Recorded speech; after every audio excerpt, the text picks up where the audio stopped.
ఈ కథలు క్షమించు. ఎందుకంటే ఏ ఐగుప్తు జనుల ముందు వీరు దేవుడు సమర్థుడు గొప్పవాడు ఆ దేశాన్ని ఇస్తాడని చెప్పి తీసుకొచ్చావో ఇప్పుడు ఈ మధ్యలో చంపుతావు లేకుండా ఆ దేశానికి మనకి చేర్చడానికి శక్తి లేక దేవుడు చంపేశాడు అనుకుంటారయ్యా.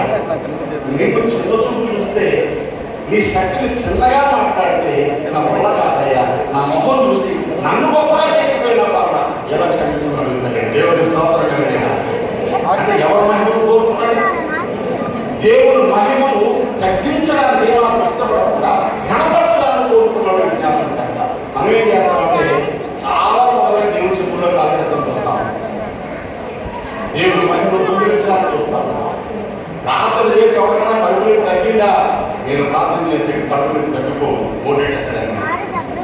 నేను ప్రార్థన చేస్తే దొరం పోతుంది. నేను మా ప్రార్థన చేస్తే దేవుడు చేసి తగ్గిపోతాయి. ఇలాంటి చాలా మంది పడుకుంటూ చూస్తా ఉంటాం. ఇంకా పైగా నేనే బాగు చేశాను. నువ్వు బాగు చేయడం నమ్మకం. దేవుడు ఆ గడి మీరు వాడుకున్నాడంటే దేవుడు అలా వాడుకుంటే మాకు కాదు, ఏదో మాకు కాదు, నీకే మహిమ అంటావు. అందరూ మాత్రం మహిమ ఆయనకే అంటావు. గుడికేమో ఆయన ఎప్పుడు వేస్తాం, తగ్గడం మంచితో పట్టుకుంటాం. నెమ్మది ఇది కాదు విజ్ఞాపన చెప్తా.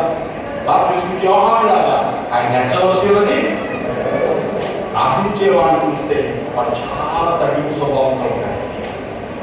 ప్రార్థించేవాడు చూస్తే ఎప్పుడు గొప్ప చెప్పుకోవడానికి బయట కనపడడానికి ఇష్టపడ్డాడు. ప్రార్థించేవాడు పునాది రాయి అంటాడు. ప్రార్థించాడు ఎలాంటి పునాది రాయి ఎక్కడ ఉంటాయండి?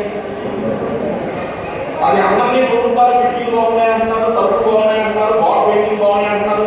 అసలు ఎవరు గుర్తించలేదు. సార్ కనపడతా బయటకు వచ్చినట్టు ఇది ఏమవుతుంది? ప్రార్థించేవాడు బయటికి కనబడతాయి. ప్రార్థించేవాడు పబ్లిసిటీ కోరుకుంటాయి.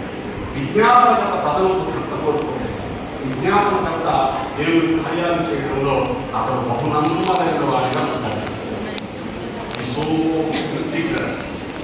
నాలుగో మాట చెప్తున్నాను, విజ్ఞాపనకర్త దయగలవాడిగా ఉండాలి. ఎలా ఉండాలి? సంఘటన దేవుడి కన్నులతో చూడాలి, మన కన్నులతో కాదు.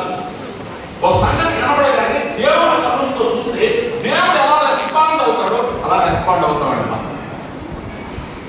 దేవుడు హృదయంతో ఆలోచించాలండి. ఆ ప్రభుత్వ కష్టం నష్టం వాళ్ళు మనం చేసిన గాయాలను పెట్టే ఇబ్బంది అన్నీ మర్చిపోతాం. ఎందుకంటే ఆయన ఏమి గుర్తు చేసుకుని వెంకాలు బాధేశారని కదా. మనం మాకు ప్రార్థన చేస్తానే లేకుండా